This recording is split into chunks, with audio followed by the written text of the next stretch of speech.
Hello, listeners. Before we begin today's episode, I have an important message to share. Throughout this podcast, our guest, Tony Loughran, will occasionally make specific references to his experiences in war zones where he has witnessed some of the more graphic aspects of conflict. We want you to know this in advance to avoid causing any offence or upset. If you are triggered by any part of our conversation, please contact the relevant counselling support group in your country. Thank you.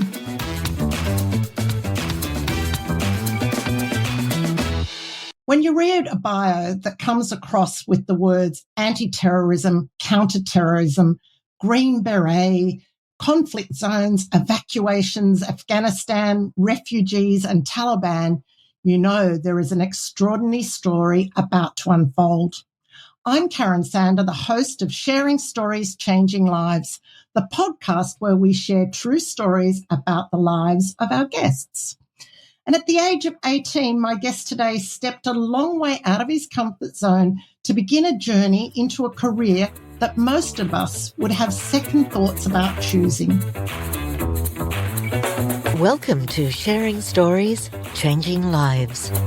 The host, Karen Sander, is on a mission to provide listeners with a unique podcast experience that inspires and entertains, offering insights and perspectives that may positively influence their lives. On this platform, Karen has the privilege of interviewing individuals from all walks of life, each with their own powerful and inspiring stories you won't find anywhere else. The guests open their hearts and minds to share their life experiences, and in doing so, they celebrate the remarkable impact of real tales, genuine connections, and authentic individuals. Listeners are invited to join Karen on this journey as she explores the untold stories that can truly make a difference in their lives. At the Sharing Stories, Changing Lives podcast, they wholeheartedly believe in the transformative magic of storytelling. To learn more, they can visit www.thestoryroom.au and explore their private membership area, the Backstage Pass.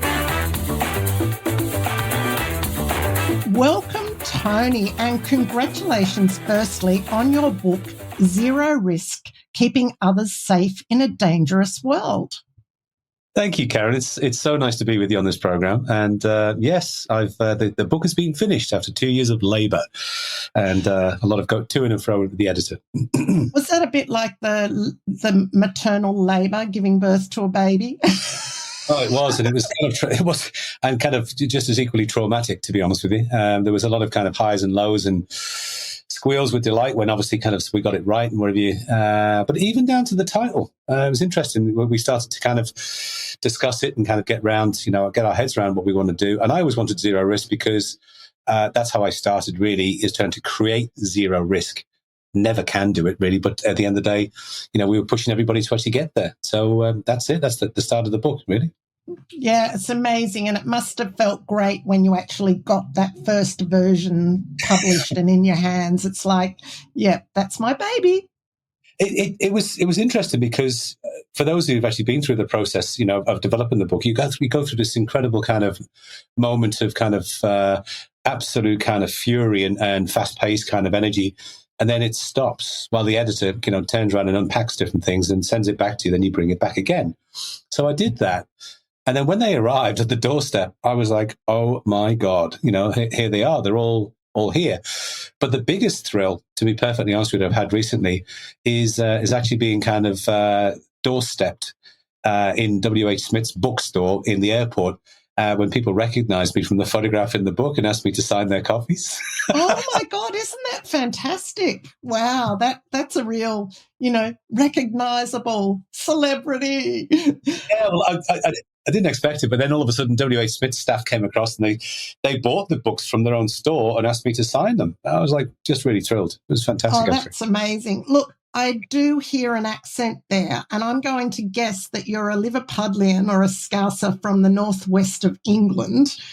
But I want you to shed some light on your story growing up in the northwest of England and the motivation at the age of 18 to run off and join the Navy?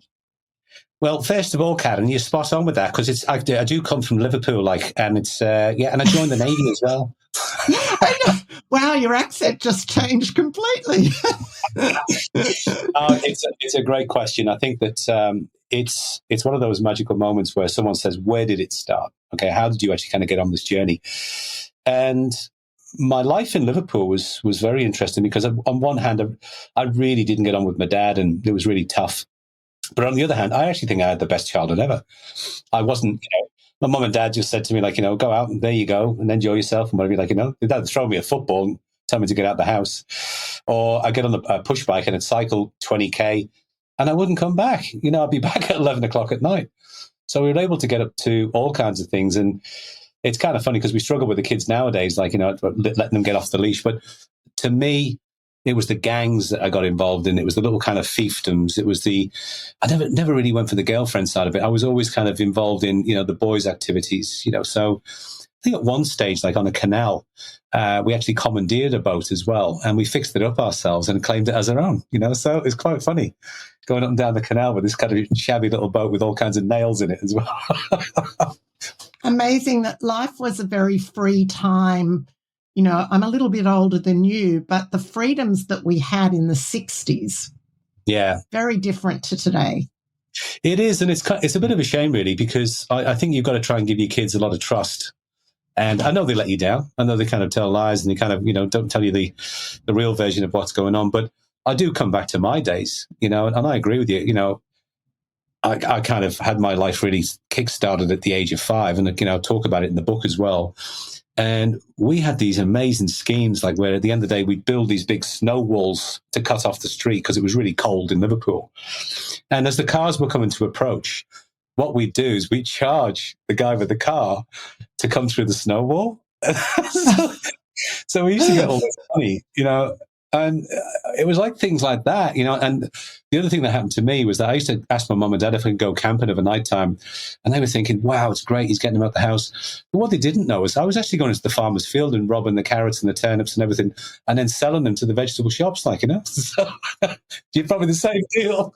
Oh no, Tony, you're just bringing back my father and my raids on the Chinese gardens on a Friday night to feed our horses. Oh my God! And my father didn't go to jail. But he exactly. Look, you just brought so many memories back. Can I share another one? I know this is your story, but you talked about you're allowed to run around. My father had a saying that, the reins are yours until you do the wrong thing, and then those reins will be pulled so tight. We had horses. Those reins will be pulled so tight you won't know what's gone on. Well, I love that saying, actually. And I'm going to go one further than that. I'm going to turn around and say that, unfortunately for me, by the age of 16, I'd bolted as a horse. I thought to myself, the reins weren't really pulled in, but it was kind of inconsistent, Karen, as you can appreciate. My dad was like a Jekyll and Hyde, really. And I didn't have that stability. My mum was doing a great job looking after me. But at the end of the day, she went out and did a job. And my dad actually kind of fell down a hatch in work when he was he was only about 35, I think, at the time. And, he never really worked after that. It's kind of weird. So there's my mum earning the money, and there's us trying to get to school on our own and, looking after ourselves as well. And then coming in at 3 o'clock in the afternoon and finding my dad drunk in the garden, so these are all the moments. And it's funny because a lot of people have got the same experience. It's weird that I know, certainly our age as well, so it's interesting. But you said the horse had bolted at 16. Yeah. Then what happened at 18 to make you choose the Navy? Yeah, I write about it in the book, actually, and there's a couple of key moments for me, and they're really funny. One of them was I was always getting in trouble. I had this big gang that I used to knock around with, and we used to kind of steal motorbikes and strip them down and sell parts and all that stuff, and that's what we used to do. Family never ever found out about it. We were always doing it in the background. Neither did the police either. Exactly. The police turned up at one of my mate's funerals, and they raided the house during the funeral to find out where the stolen parts were. So it's kind of weird. And And I think the other one was I started off in a club in Liverpool, a Catholic club, where you pick up glasses and you bring them back to the bar. It was called a pot lad. That was the name of the title anyway. And of course, what happened was I then worked myself into the bar at the age of 16, I think it was. So I'm working behind the bar and I'm pulling pints and that. And this guy turns up and he's got two lovely girls on his arms and he pulls out this big wad of cash and he starts buying everyone drinks. And I went, wow, is this guy a billionaire? And someone said, no, he's joined the Navy. He's been in the Navy for the last 2 years. And I went, I want that job. that was it. Because I just thought to myself, I didn't have as they say, a pot to piss in. I've kind of really struggled. And from my point of view, I also had the influence of my uncle taking me away to Malta when I was a kid. So I had that particular kind of thing about travel. And I traveled to the Lake District. Lake District was my go-to place when I wanted to get away from all of the hassles of Liverpool. And all of a sudden, I just knew I needed to travel, but I wasn't going to get it within Liverpool. And the funny thing is, this is another interesting one. Everyone said in Liverpool, okay, you've got to go to join the Gyro. Now, the Gyro was like this big institution like Westpac. And when I went in there, I did the test and I was so nervous. And the test was within 60 minutes, 3 minutes, you have to have filed so many different folders and put them in the right alphabetical order and all that stuff. This is before kind of computers and that.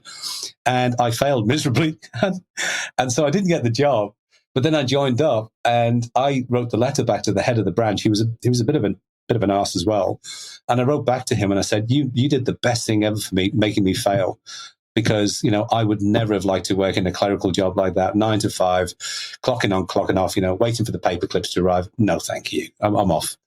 Yeah. And that was it. I headed for the hills. Yay. Yeah. Well, it's like one door closed and the other one opened. But you went into the Navy. Can you share a bit about the Navy and your role in the Navy and even how long you actually stayed in the Navy? I did. It's an interesting kind of career path because I passed the examinations. I'd failed every single qualification going. Okay, so my dad actually thought I was a dunce and all that stuff, But I actually kind of wanted to prove him wrong. So I did the basic training first of all for 6 weeks, and I found it a breeze because I'd come from a school of hard knocks anyway. So it didn't really matter to me about kind of making sure things were okay and you're ironing and whatever. And that's the good thing is that some of what they call husbandry, which is sewing things, ironing and doing all that stuff. It came second nature to me because I already kind of learned that anyway, at home. But the interesting thing was I found kids struggled in the mess quarters, as they called them anyway, because they came from kind of really weird homes. They came from farms where they were just secluded, didn't have any particular street skills. So there's 30 kids in bed, kind of coughing and farting and spluttering and all that stuff in the same room. And I was like, how do I get on here? Yeah, it must have been pretty pongy. It was terrible, and they had this weird thing as well. So they used to come down and do the rounds. And what used to happen was that, you'd leave your stuff on the bed and they found this one guy had actually kind of soiled his undies. So they threw his undies out the window and they made him crawl outside to go and get his undies. And they made him wear him on his head for a couple of hours after that. Oh, it's like the initiation things. Yeah. I know. It was terrible. But I passed that and I was really happy. And I got on a bus and boarded it for Portsmouth. So I went from Plymouth to Portsmouth. And I got to Portsmouth and everyone was getting off the bus and there was the submariners there that were going to train to be in the submarines. There was the weapons engineers to another college. And there we saw the Neapolitan Hospital of RNAS Haslar, Royal Naval Hospital, and RNH Haslar, sorry. And it's this massive kind of sandstone building, which was just incredible.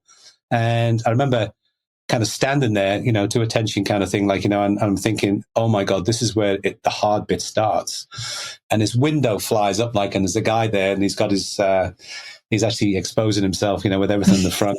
And he starts to sing, some, I don't know what the song was I think it was Brown Girl in the Ring or whatever, Boney M. And the actual chief shouts up to him, get out that window, bust up. This guy was leaving the Navy because he didn't like it. And he turned out to be one of my best mates, actually, because he was a real, anti-establishment kind of guy, but funny, very quirky. But I just thought, what have I done? What have I come to, this institution kind of thing, And so what happened was I then immersed myself into medical skills and knowledge. And it was quite interesting, actually, because I didn't know this, but I got a very, very high score in my particular medical, the passing test anyway, the education test, which put me into the category of medic. And the medic itself, what was there and then at the time, is you were to train to this very high standard. It was a hugely advanced paramedic / doctor.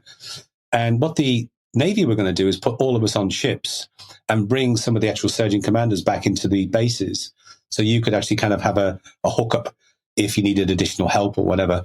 So I studied like nobody's business. Like, I was like diving into my books. All the other guys who were really educated and that, they were going out of a night time and having a great time, and I was left behind, And so I did it, and I actually passed.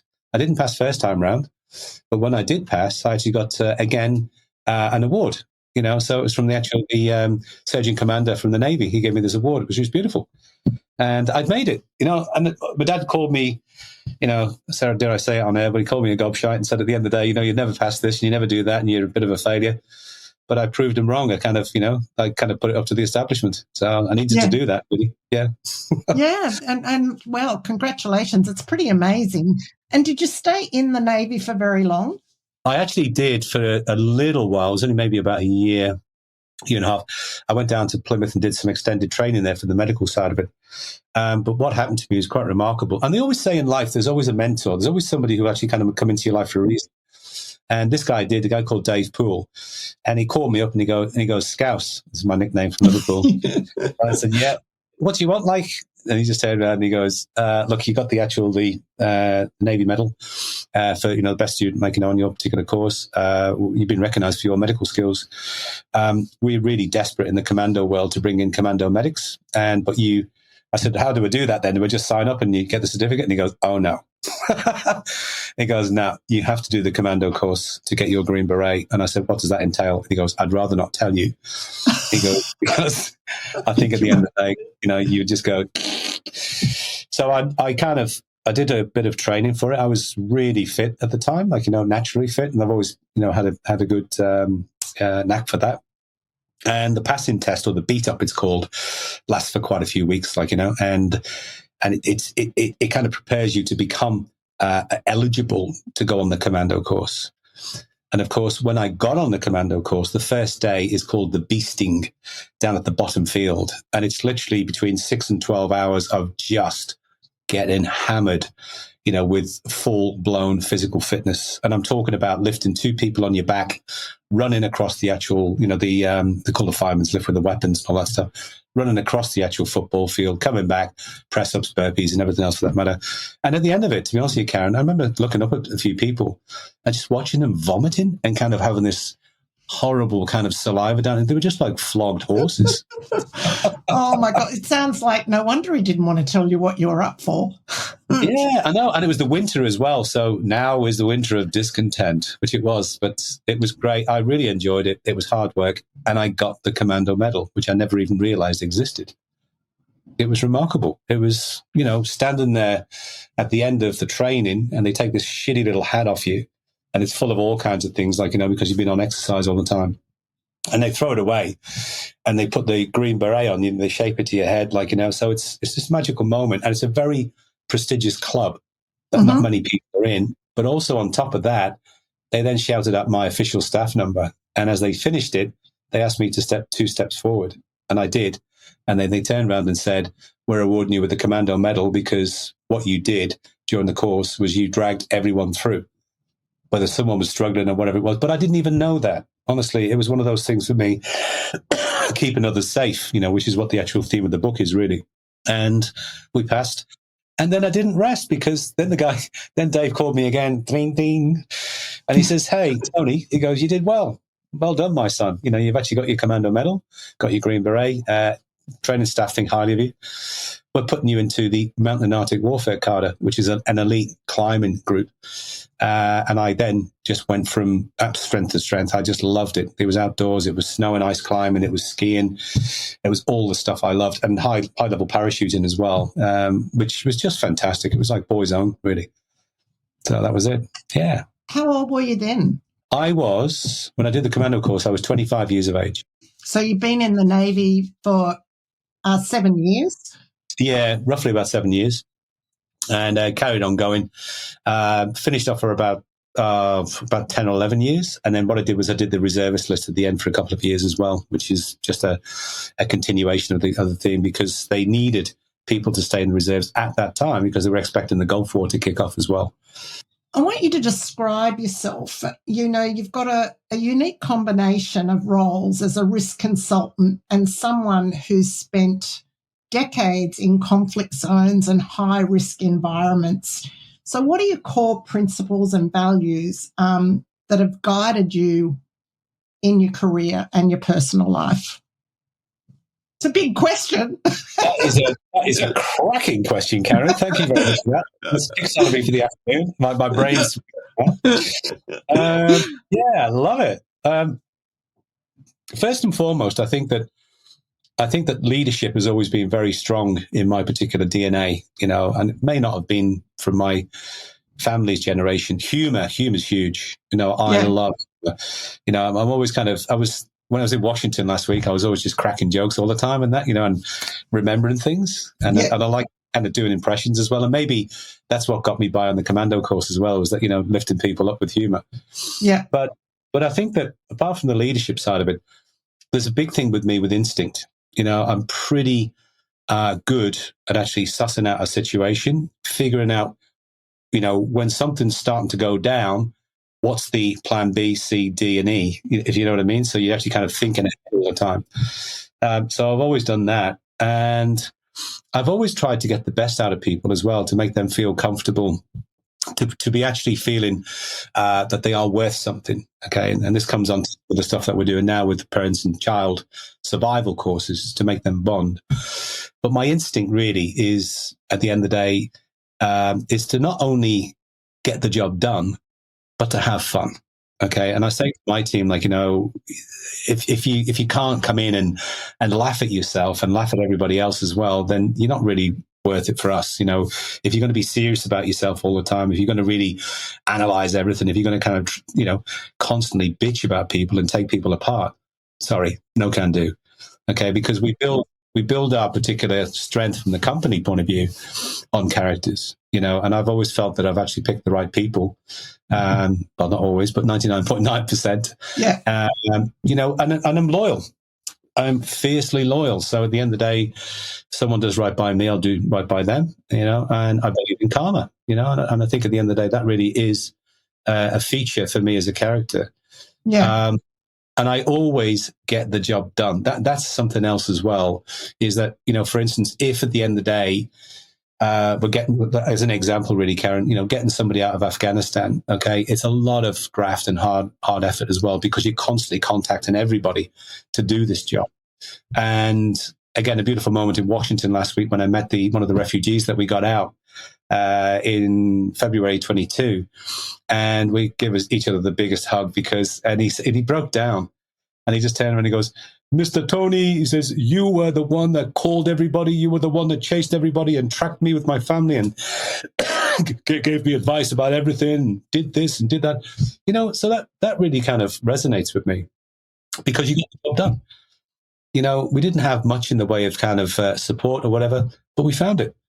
And it's resourcefulness. It's kind of, you know, flying by the seat of your pants, the smell of an oily rag, all of those little cliches come out. And that's exactly what we did, you know, from that point of view, which is in the book. Awesome. Well, you know, I'm going to have to get a copy of this book. But look, Tony, can you tell us what a day or a week, whatever, you know, give us an idea what it's like to be in a place like Afghanistan? Okay. Yep. Sure. I'll pick Afghanistan. I've got many places that I've been to, even recently in Israel and places like that, really, where, you know, everything starts to unfold. But let me take up Afghanistan. Afghanistan's an interesting place because I've always had a passion for the people of Afghanistan. Okay, they're beautiful people, and there's restaurants around Sydney where you can walk in and you can still have a chat with these guys and girls. And I had one up in Avalon, actually, funny enough, in Northern Beaches, where I went in there and I told this guy I was going to Kabul, and he goes, "Oh my God!" He goes, "I so want to go back there. I so want to go back there." He's kind of sad. And I said, I'll do for you. I'll bring back some pakuls for you, which are the kids, you know, the hats, the flat. So I brought them back, and he was just absolutely, so grateful and thankful. It was just amazing. But if you, I'll give you an idea of the journey. So often what I used to do is I used to go from Pakistan and go in on a small aircraft and fly over the top of the Hindu Kush, which is extremely high. And then the plane would actually dive down steeply to hit the tarmac. And often it was snow, ice, and everything else around you. So as soon as you landed, you get out and it's cold as well. Like, you can feel the cold. And you try and make it to the first part of the airport. And the problem is the vulnerable points really, Karen, on the airport are the first, second, and third part. So it's traveling between the three corridors, as they call them anyway, because you either get mortared, rounds used to come in and mortar the airport, or some of the police were Taliban and they'd open fire, around there. Oh, really? Yeah. So I was always conscious of the fact that I tried to get to my vehicle as soon as possible. And I wouldn't even wait for my driver to give me a hug. Like, I'd literally throw my bag in the car. And what would happen for me was that he would look at me and he'd give me the nod, like, and he'd say, in other words, we'll have a hug when we get in. But then you ride in shotgun, because the first roundabout you come to is Suicide Roundabout, where Islamic State recently, in the last couple of years, have detonated so many bombs around there, because all the traffic comes to a choke point, because it's going into the airport, So you're keeping your fingers crossed, you're keeping yourself tucked in there, and you're watching everything that's going on. You're watching the motorbikes that are coming alongside you. You're watching whether you're being clocked, by dickers, as they call them, or spotters. And as you come to Masood Roundabout, which is the tail end of the long stretch of road there, then you're constantly trying to look at your plan B. And plan B in this occasion is if your car gets hit, we used to be able to get out and get to the other side of the tarmac, so to speak, or the road the traffic that's going in, and grab a car. It doesn't matter how you get it, whether you throw somebody out the vehicle or whatever, or you hotwire it or whatever, and to get the vehicle back, to safety. So that was the drill. But then when you get into your compound, these are concrete walls that are something like 6 foot thick, and they are like 18 foot high. They are so solid to sustain a car bomb, the biggest of car bombs anyway. And they're called Healy blocks. And it's interesting, because what happens is that just overnight, you could be doing something and you look up and you think, hang on a sec, what's happened here? And a pillbox has been put in position by a huge, big, heavy crane, big concrete pillbox. And around you, where we were, we had the Americans, and they had all of these guns mounted down the road. And what was said to us is that if anything happens, do not come out, because the Americans will just let loose with all these rounds, to hit Taliban if they were kind of advancing towards the embassy. And in one winter when I was there, it was horrendous. Now, I've done Arctic warfare a lot, many, many years anyway, with my old mountain Arctic warfare team. But I got into this house, and when I got in, I went, oh my God, I forgot that the houses were made of marble and stone. And what's happened is everything has frozen. It was literally minus 30 in Kabul, a real bad cold snap. And, the toilets were frozen, everything's frozen. So I literally spent my time there, which was about a month altogether, trying to figure out what to do. We were gathering wood. We were trying to kind of, get the fire going. And at the same time, I'm trying to do some training with a couple of guys and getting out on the road. Everything froze. It was miserable. And I ended up going down with a really bad chest infection, because the streets themselves, what happens is when you get that particular turning point from cold to hot, the dust itself, it contains all of the E. coli from human excreta. So this goes in your lungs, and it starts to form a really bad bacteria in your lung. And so I had that, and, working in the mountains was quite high.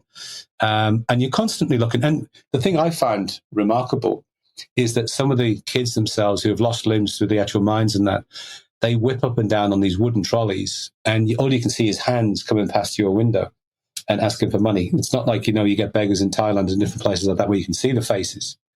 You just get hands. And then you look down, you can see them on these trolleys, and they literally can go between the cars.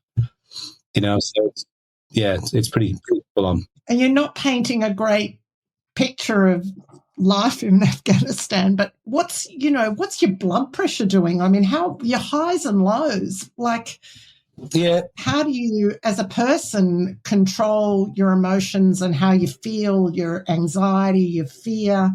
Or it's probably training, but can you explain? Please explain. Yeah, look, I think it's worthwhile, it's worthwhile putting it into context, is that, you're constantly on a high. I'm going to say on a high alert. You're constantly kind of, your ears are up, your eyes are up, you're having a look around everywhere. And it's just, you can see things. You can see things in the distance. You can see, sometimes women are coming towards you with babies, like, and you're already thinking that that's a device. Something's happened, like, there's kind of an IED in there, improvised explosive device. Or there's a vehicle that stops, or there's a vehicle brakes, or there's a door that opens quickly, or whatever. So you're constantly kind of on edge. But my worst one was 2014, when I was investigating the death of a guy. And I ended up in a hospital. And it was kind of an innocuous visit because I just wanted to find out really about the medical arrangements there. And because expats were getting turned away when they were being injured. And I went in there and I just had this weird feeling because my driver got separated from me completely. And I knew that I was heading for some form of abduction, so it really started to roll with me. One room, quick chat, interrogation. Second room, interrogation again, but they were very rarely speaking English. They were trying to shout things at me in Pashtun. So we kept on going and going and going. And I knew the final room was close to the wall because I kind of got my orientation right. And I knew there was a car outside and that was going to go up to a place called the Wardak province, which is where some of the actual guys that have been in for 6 months or whatever have been there for a while. And some of them had their Achilles tendons slashed as well, so they couldn't run.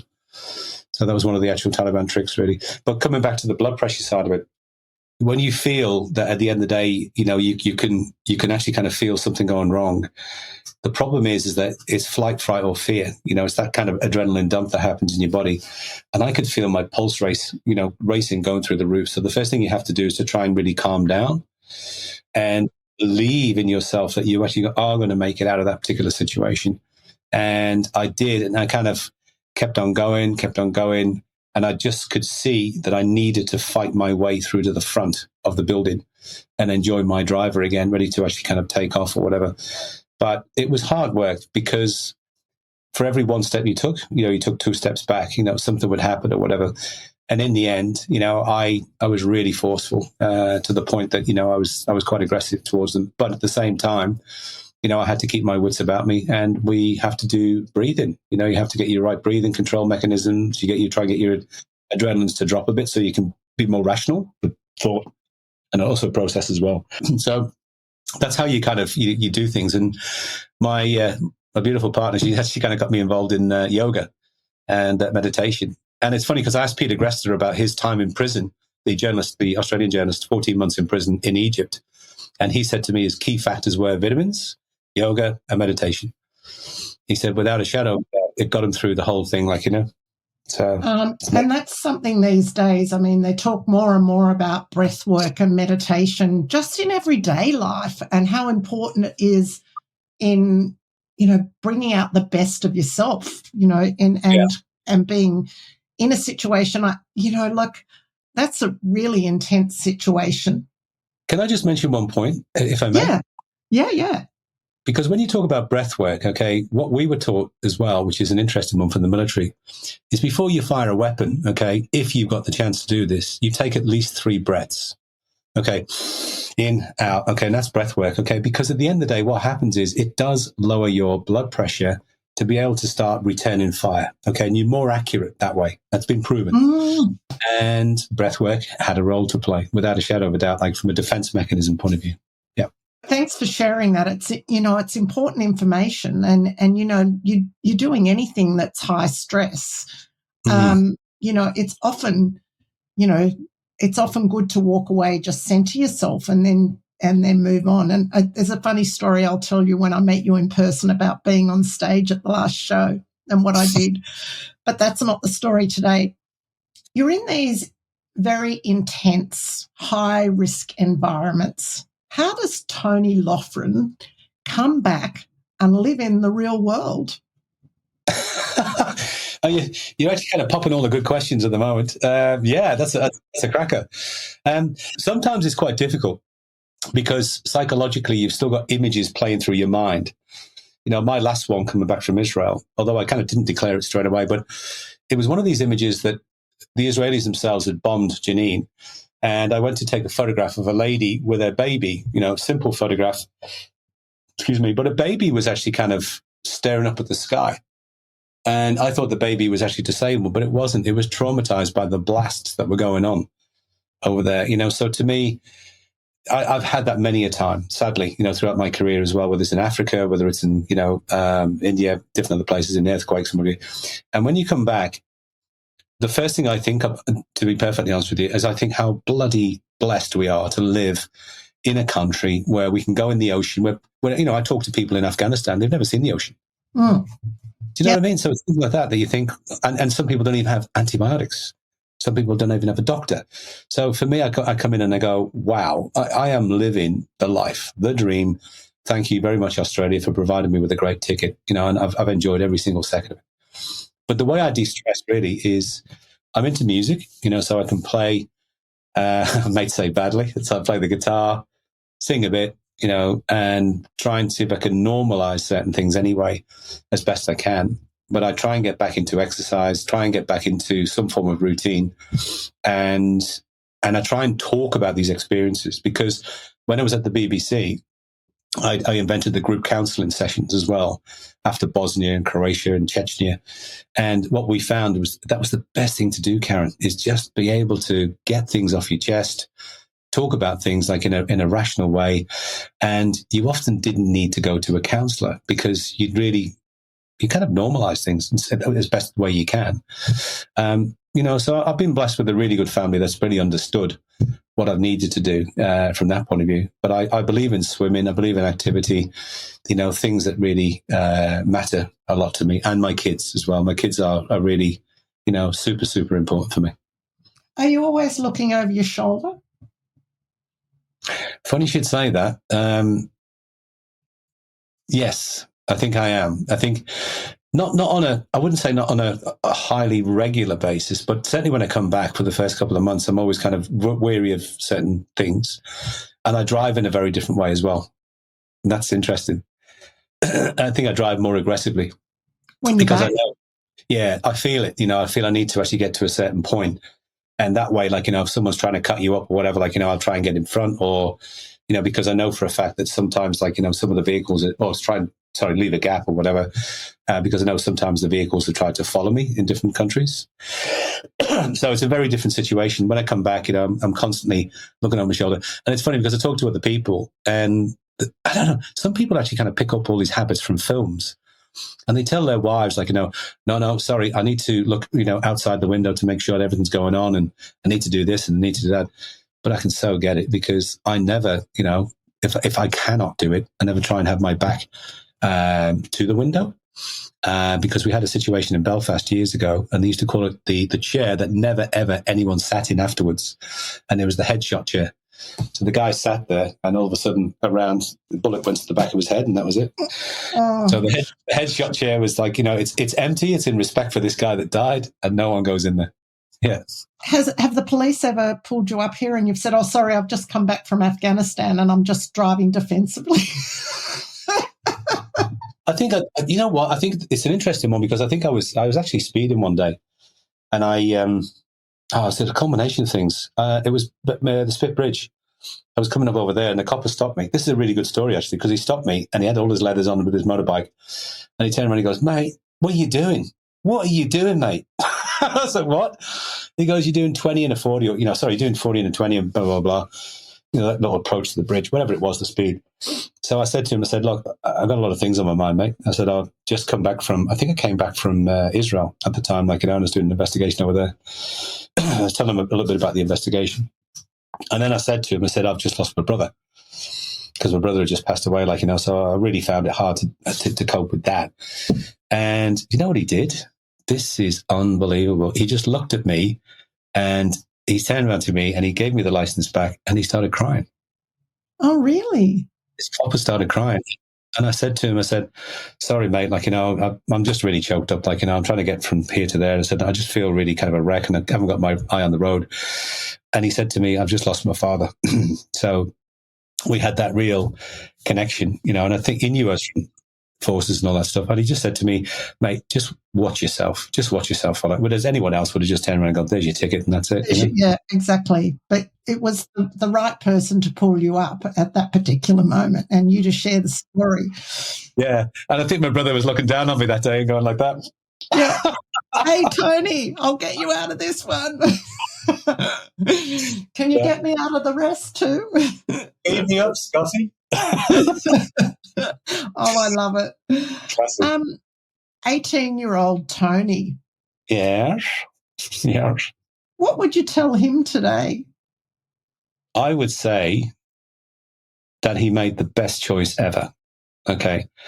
From my point of view, there's a couple of things I'd say. Is that number one is that he'd made the best choice ever because he followed the path that was least worn.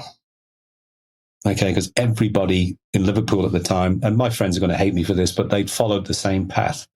They really wouldn't break tradition. And little did I know, there was something like 750,000 people left Liverpool when I left that year. So something was going wrong. Yeah, exactly. Something was going wrong. But I would tell myself that I definitely did make that right turn at the time. But what I would say to myself is just watch out for the road ahead, because whilst I embraced everything with my military career, with my other things that were going on, and many, many things, I've had an amazing life. But I look back and I think to myself, like, my personal life, you know, has been a bit of a train wreck. And, you know, I often think to myself, like, did I give enough energy to a relationship? Like, you know, how could I have been a better communicator in my own personal life? Like, you know, but I think that I was so immersed in my work that I didn't have time for anything. And it was the situation of me in defense, for instance, going away for 6 months of the year or 9 months, whatever it was, you know, and coming back and thinking to myself, my God, there goes another relationship. Like, you know, next, you know, and the thing is, it's not so much for me. It causes heartache for everybody else, you know, ex-partners and kids. Yeah. And I look at that today and I think to myself, if I was going to have anything to say to the kids nowadays, is don't rush in to having a family with kids unless you're 100% sure that you feel that you as a partnership, okay, have got a good chance of making it. Because there's a lot of, you know, I think, what do they call it now? It's now 60% of Australian couples have split up. And I think it's something like 25% of Australian couples, or 40%, have split up on the second go, you know? So it's not a good statistic, you know, but at the same time, I think it's the kid factor. That's what I'd say to myself is look ahead and look to yourself and go, like, you know, do not actually do it, because the kids deserve better, you know, out of families, out of mums and dads, and out of support and all that stuff. And, you know, and the other thing I'll say as well as an 18-year-old kid is, if you're having relationships for the future, let it be for a bit. Okay. Don't run in, and certainly don't go in on rebounds. Okay. Because I found myself doing that because I was looking for kind of emotional support, because I've never had it as a kid, you know. But if you have had a problem childhood or whatever, is don't just keep grabbing at relationships because you think it's there to save you. Okay. You got to work on it. So they're my thoughts, really. How important is emotional intelligence in our lives today? I think it's super important, actually, because you can get devoid of any particular contact with anybody, any particular kind of situation as well. And that makes you kind of vulnerable. If you're emotionally intelligent, what you can do is you can actually kind of, you can guess and look at foresight and look at kind of vision with emotional intelligence, you know. And I could see that in kids now, because, you know, as kids, I've got a daughter who, you know, has been through quite a bit at the age of 15, 16, as most parents have. There's no two ways about it. And the emotional intelligence is not really there. So you can see it from a naivety point of view. But I found that my going from 40 to 60, my emotional intelligence grew. It really did, like, you know, and I think it was probably to do with the actual things I've been submersed in. But I felt that I still had, and everybody should never, ever stand still. Everyone has the chance to grow. But emotional intelligence for me was super important, because I was able to kind of slow things down and start to figure out what's going on in relationships, what's going on with my working life, and also situations that I've actually got, in different difficult areas, really. When you were writing the book, were there any instances or things that you were writing about that were really hard to revisit? So it's a cracker of a question, and it happened to me quite a lot on the journey when I was writing the book. But maybe one moment in particular happened when I was a young kid, 18 years of age in Belfast, and literally what happened was he took a bullet to the head, and what I tried to do is I tried to patch him up as best I could. I kind of intubated him. I kind of pulled the tube up like this, and there was blood running from his head into his lungs, so he was drowning on his own blood. And then I was putting kind of needles in his veins and nothing to get, and I got some good fluids through. But to write about that was really hard, but it was also cathartic. Okay, because I was able to go back to that and remember every single thing that happened. I can just as clear as day now. And I'm a great believer in kind of debriefing from that particular point of view. But I must admit, there was times at 3:00 in the morning, my partner was in bed, crashed out, and I'm kind of writing away there. And there was one moment I got this real big pain in my heart, really, And it was about the kids as well. It was about, the fact is that my partner, my last partner, created this particular alienation space with me and my kids. And I felt that I'd really kind of, that world had been cut off to me. It's opened back up again since, which has been fantastic. But when I was writing about it, the sad thing was I really couldn't write too much about my life then, or, as it was like the last part. But it was really about how I coped with that stuff, from the family perspective. It was really hard work. So, and honestly, I remember kind of pushing my computer away, Karen, and then feeling really emotional. And the other one was my brother dying. I can remember it, and I can remember when I was writing about it, about the phone calls I used to have. He was on a ventilator, so I had to talk to him for a week. So I get on the phone a couple of times a day and would be and I remember all of that stuff as well, and even seeing him as well. So it was all flooding back to me, as a huge memory. So very, very hard. And but as I said, it was cathartic as well. It was I found that I was able to share it. It's in the book. I've shared it with people, and that's it. So I'm happy. And if it can help somebody else out, then great. So your business, Zero Risk International, can you tell us a couple of stories from that or people you've had to look out for and minimise the risk for them? Well, it's a good one for you, actually. It's a funny one. Two of my guys one of the girls and one of the guys both served in two Commando unit in Australia. And I called them up one day and I said, I've got a really good job for you. And they said, what? I said, I don't know how true this is. I said, because I've just been given this call by this immigration lady. I said, but we've got Matt Damon coming over and we're going to look after him for 2 weeks. So they went like that. Bloody hell, really? And I went, yeah, he's coming over. And I didn't even think it was going to work, I thought we were getting on a wind-up. Anyway, I kind of met him coming through Sydney Airport. I didn't have a chance to say anything really. He actually kind of was getting processed to go through to Ballina, where they were staying up there. And just before they were going into the bubble, as they called it, for COVID, my mate, he's huge, this guy as well, and he's decorated soldier, he's been blown up a few times, he's got military medals and everything, really. Beautiful guy, Matt Cardinals. And he says to me, he goes, what are we going to do in there for 2 weeks? And I turned around and I said, you're going to look after him. And I said to him, I tell you what you could do. Why don't you teach him some of your knife fighting skills? And he looked at me and he said, fuck off. He said at the end of the day, what am I going to teach Jason Bourne about knife fighting? And at the end of the actual kind of the gig, all of a sudden, he calls me up Beck, one of the girls, takes the photograph of him by the pool, and Matt Damon's in the background doing his workout for Thor. And Beck turned around and said, check out who's pool bitch today. And he's got his little shades on, his tiny shorts, and Matt Damon's in the background going like this, That's funny. You've had an amazing career, Tony. It really is amazing. And you created an app. Oh, yes. Yeah. Talk about the app. This car. Yeah.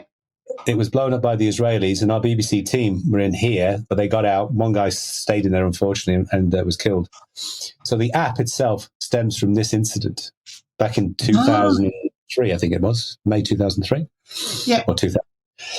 And then the interesting thing was that I found out that this car in this area in Lebanon was one of many cars that was being targeted by the Israelis. Okay. And what they did, they put a high energy round in here and caused a flame, huge big explosion, and it went on fire.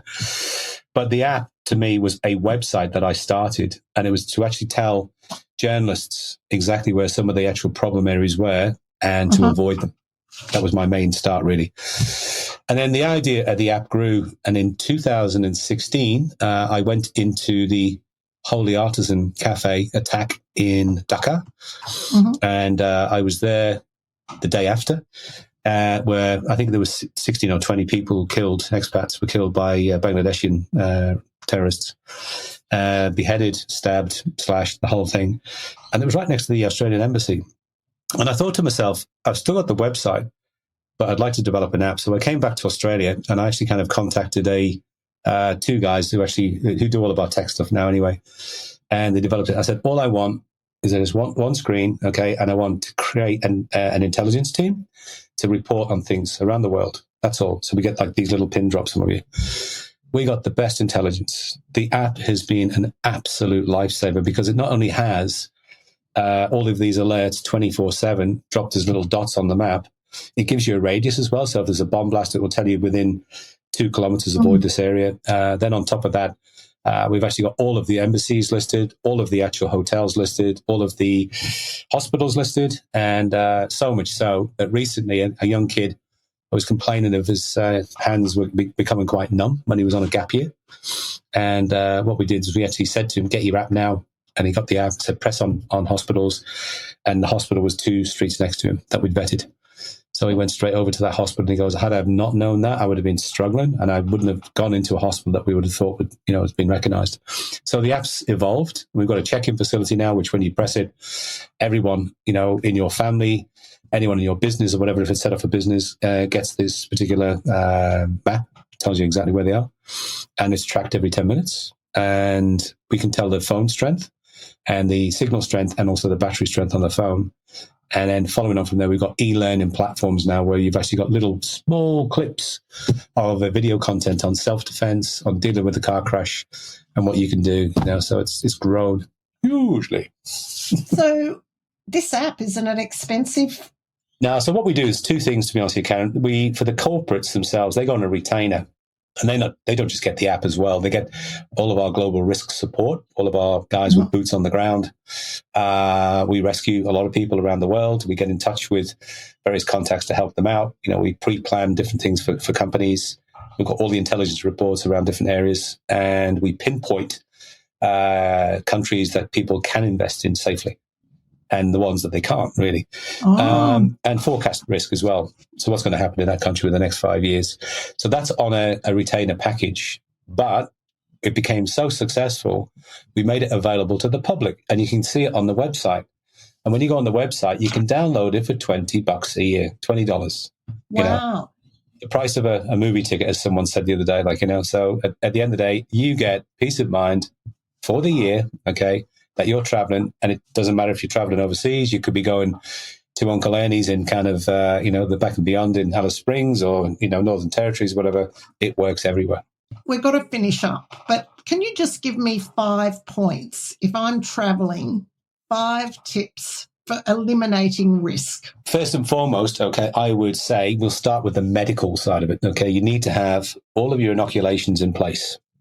You need to make sure you've got your anti-mosquito spray, and you've got your hand gel. Okay, so us as a company, Zero Risk, we actually kind of promote that through our company, and we sell it. So we've got a travel pack that people can buy, and it's based on our experience and our skill.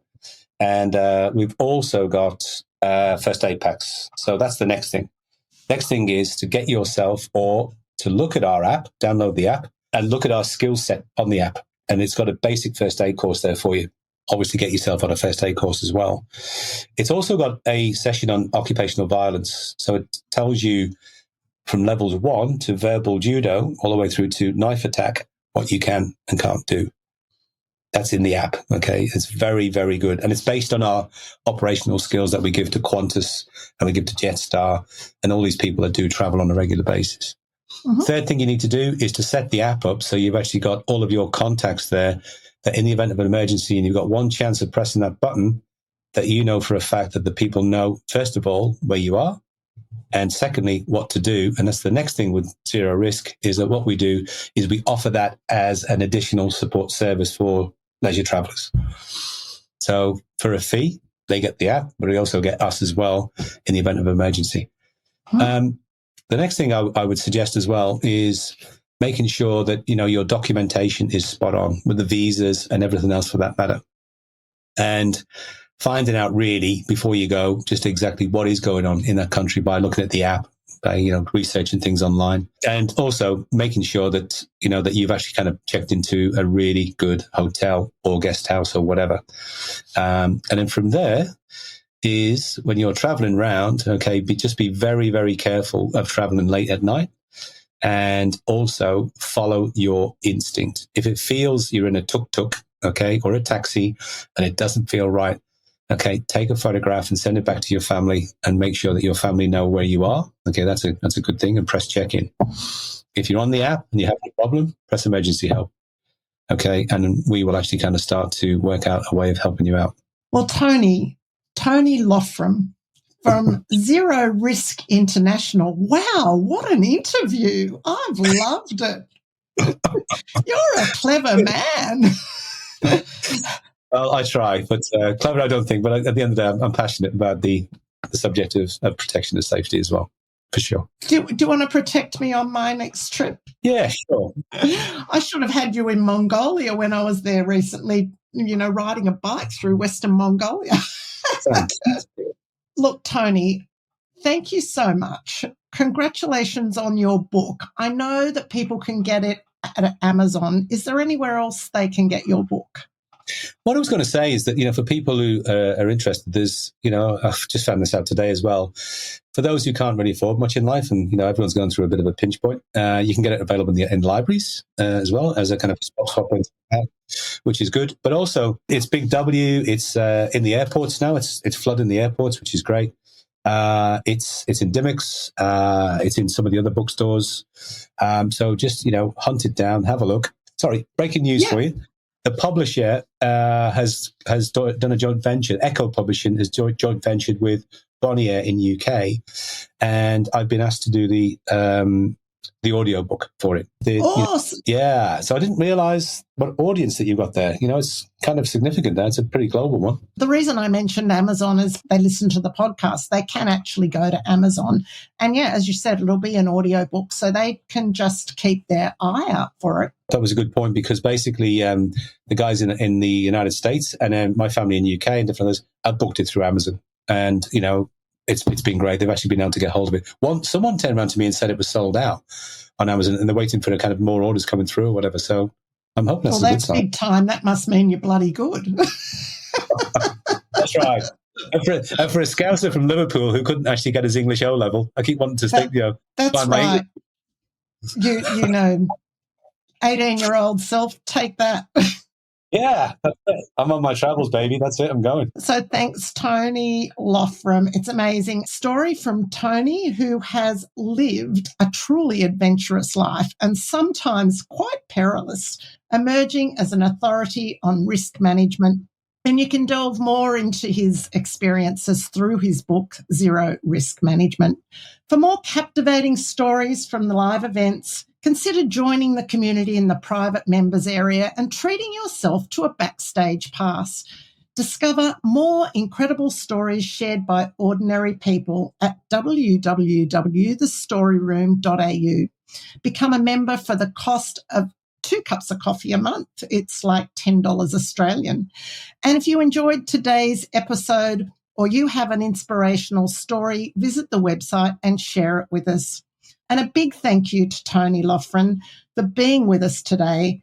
And until next time, remember that sharing stories does change lives. So keep sharing stories and we'll catch you the next episode. Thanks, Karen. Thank you for tuning in to Sharing Stories, Changing Lives. We understand that sharing stories is an awe-inspiring way to connect with others and make a positive impact on people's lives.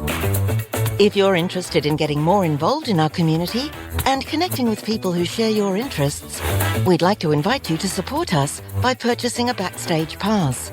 You can do this by visiting our website at www.thestoryroom.au.